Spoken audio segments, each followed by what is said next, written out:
Hello, everybody, and welcome to another episode of Voices from the Grid. I'm your host, Pink Ranger Brian Massey, joined as always by.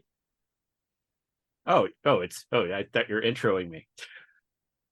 Hi, it's Blue Ranger Mike. Sorry about that. It's been a while. We're a little out of practice, right?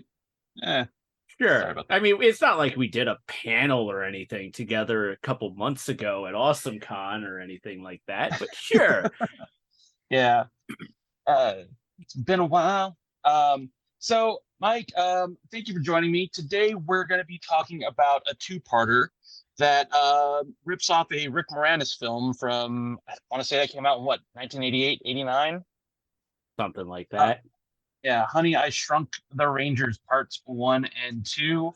I can give you the Ranger Wiki synopsis real fast here.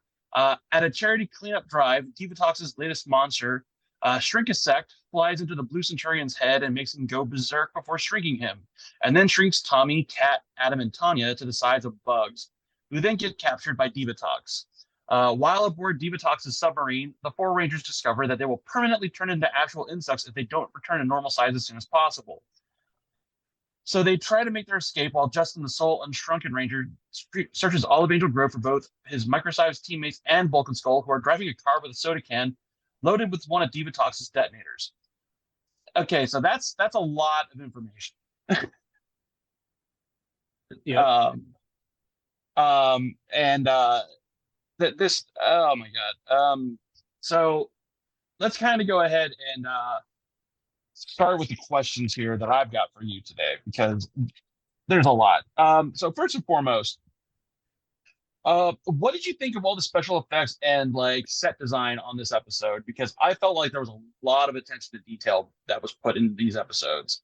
Well, I think that they had to because this was technically the last real hurrah of the team that we're currently seeing with not Justin, Tommy, Adam, Kat, and what's her name? I'm Tanya, on Tanya, yeah.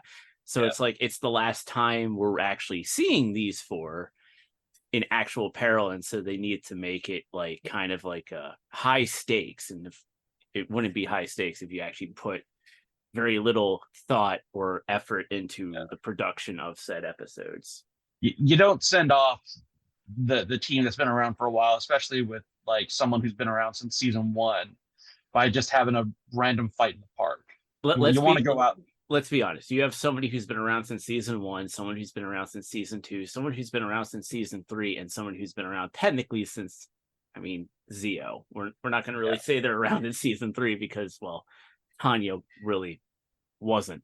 Um, so it's like, yeah, you have to do better, proper send offs for those four, but yeah. like, and then like we are going to get like technically the real send off in the next two parter, but Mm-hmm. like this is I think the last time that they actually take on a full-blown mission, if I remember Yeah. right. I haven't watched the passing the torch episodes just yet for note taking because we're not there yet.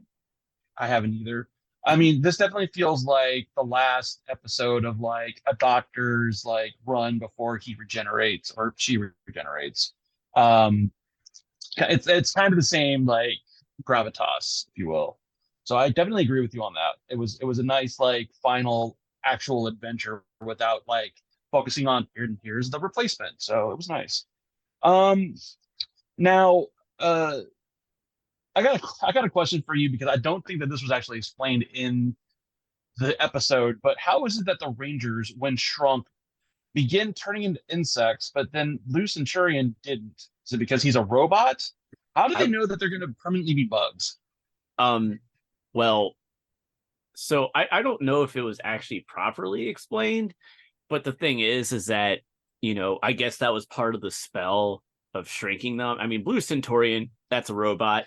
I ain't worried about robots. Robot ain't going to turn into a bug unless it's like a transformer or something like that, or a mobile suit Gundam or whatever.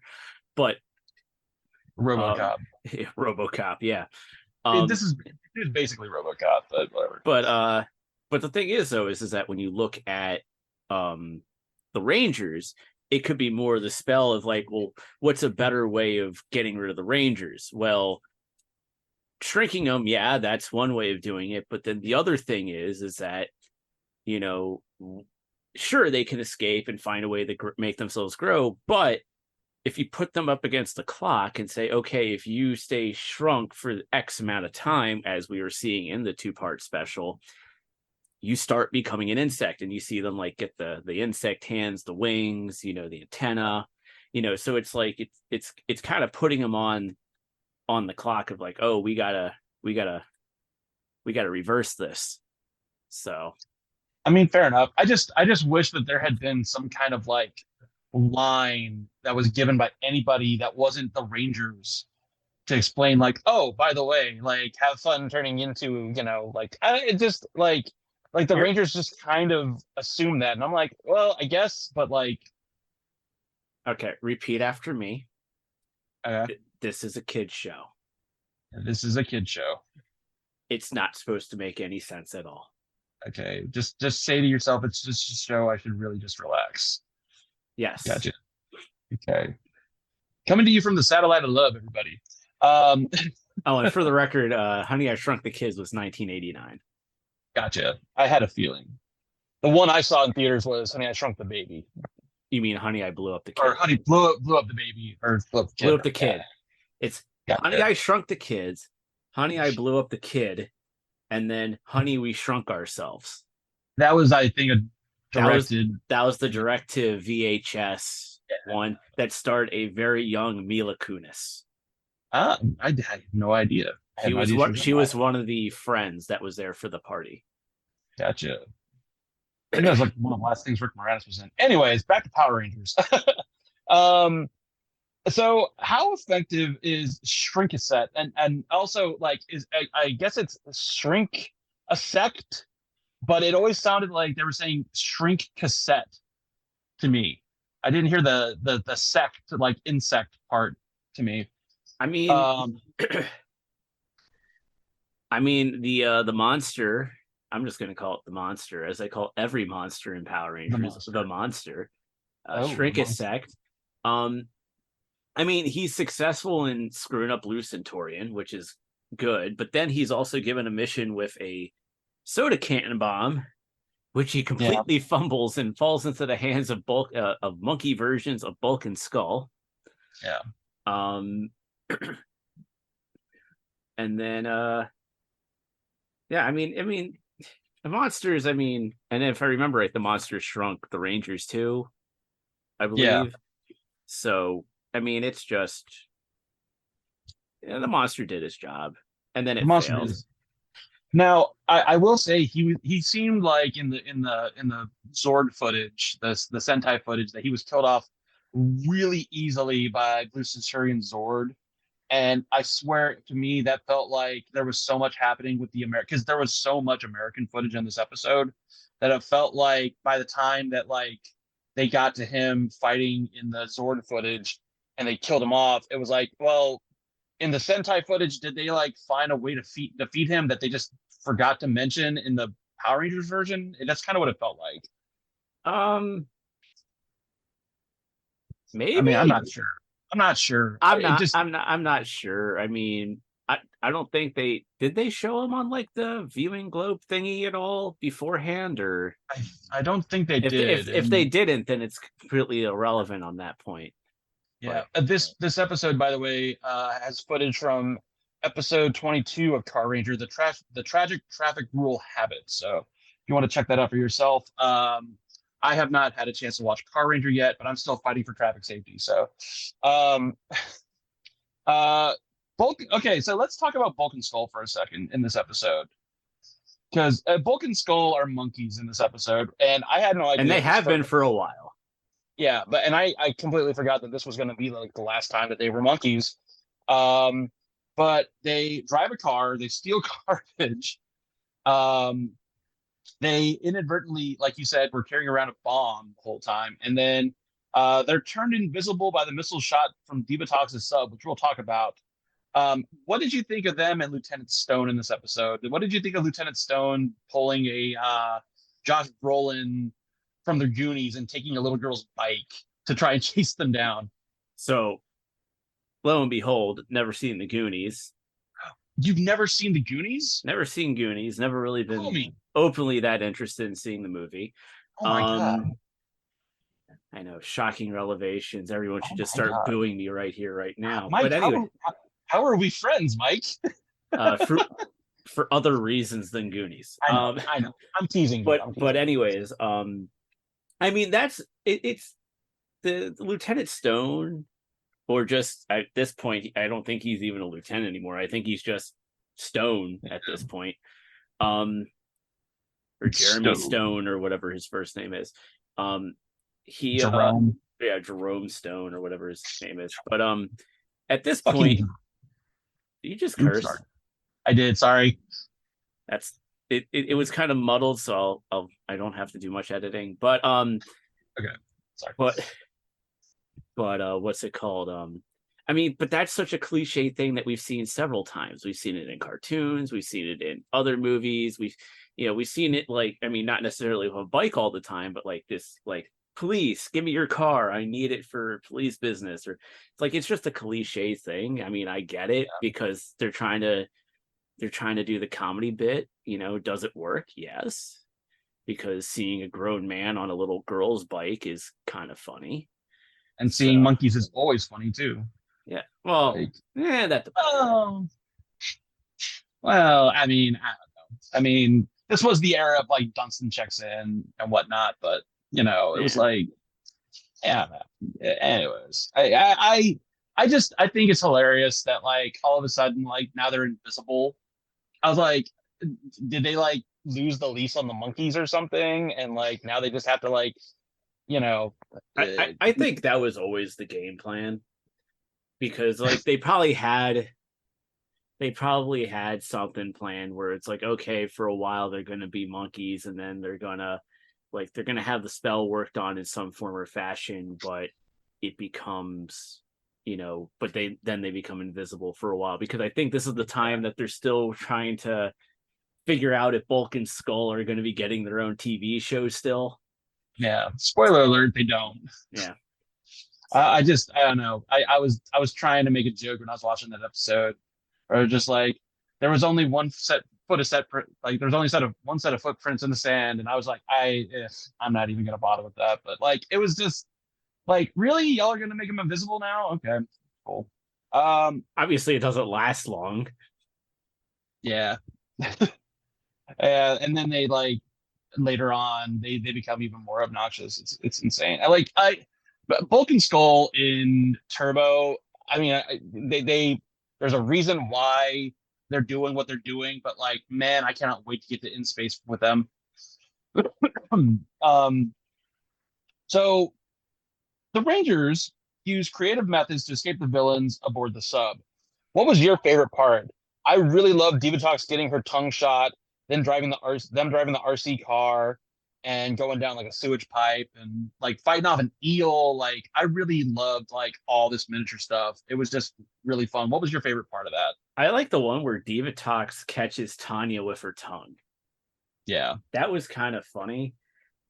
I do actually have an interesting note here. You mentioned how the Rangers escaped through the pipes. I love Yeah. how Tommy and Kat did all the work. Yeah. Like, Adam and Tanya, completely useless. They just did all the work. Just sitting there watching. It's like, come on, hurry up. Come on, chop chop. We got to get out of here. Yeah, and then oh yeah, but not only that, but then they also had the thing where like they're dealing with like their own like monsters, but like more natural monsters. Like they ran into eels Yeah. shortly after they got their antennas. Um, and then actually the one of the funnier part was when they ended up in Divatox's closet and she loses a contact lens. I had no idea she wore contacts. It's like, yeah, even Yeah. even bad guys need to have perfect vision to when they try to take over the world. I was expecting so hard for her to like lose a contact and be like, oh man, I can't see through the periscope. And her pulling out like a pair of like glasses from high school that were like really outdated, and like her just wearing these really dorky, like taped up glasses or something. Cause it's like, I don't wear those anymore, but all right, it's an emergency. Um, yeah, I love, by the way, too, that like she she called them the Mighty Morsel Power Rangers when she was trying to eat them. I was Yeah, like, oh, that's cute. Okay. that was pretty good. I did like that. Um, so I got a question about the can exploding subplot. It Uh, exploded. What it subplot do you exploded. need? Yeah. How pointless was that? I mean, you had to get rid of the bomb somehow. Sure, and like I guess it added some suspense, but like it felt Well, like well, not only I that, got but the other thing that you're forgetting is that it's the prelude to Bulk and Skull shifting over from the monkeys to invisible, because evidently whatever was part of that spell, like they had to do like a good deed. What do while they're in the Turbo Megazord, or the Rescue Megazord, or whatever the hell the thing's called? um Bulk and Skull are fighting too. yeah, Like they're fighting as well, like on the beach or something. So it's like, so there's you technically are having two battles happen at the same time. So yeah. Well, fair enough. So I guess my last question for you is the way that things are wrapped up is that the Rangers conclude that the missiles that Divatox uses to make her monster grow, um, they can set one off and hitch a ride via like, you know, oh, what's that movie? I can't remember the name of it all of a sudden. Doctor Strangelove, basically, you know, and they can, basically when it crashes, they'll grow big, and they kind of come to that conclusion. What did you think of them doing that? Like, I guess it kind of made sense, I mean, but I'll, you'd assume so, because they need to like, I mean, if that was the way that Shrunk them, then obviously you have, if you just, like, we've always seen this in Power Rangers, where if you destroy the thing that like does the thing to you, Mhm. that's how you reverse it. Yep, So it's kind of like in that same essence in Power Rangers of that. yeah, I get that. I mean, it's kind of the same way, and I guess like them being more like withstand a they can withstand a torpedo blast, hopefully. But I don't know. I thought that was a lot of fun. There were so many like practical effects and so many little things that they did that like even the more nonsensical stuff, like in this Power Rangers, like there's nonsensical stuff all over the place, but like it was a fun episode, and it was honestly one of the more fun episodes of Turbo that I've seen so Yeah, far. no, it definitely is, because it's like also one of those very few episodes, especially with this current team before we do the switch over in the next episode. This is like the last real time that this team actually faces like legitimate danger since like what? Like as I pull up the episode listing, since like maybe the movie.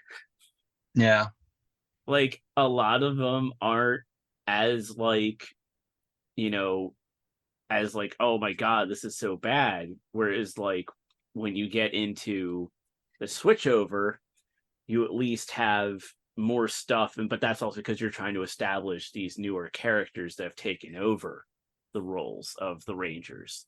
So it's yeah, like, and that's how it kind of feels. It's like, okay, we kind of like had just kind of dragged our feet for a bit. Let's what's it called, let's give them one last actual thing to put them in peril, like legitimately.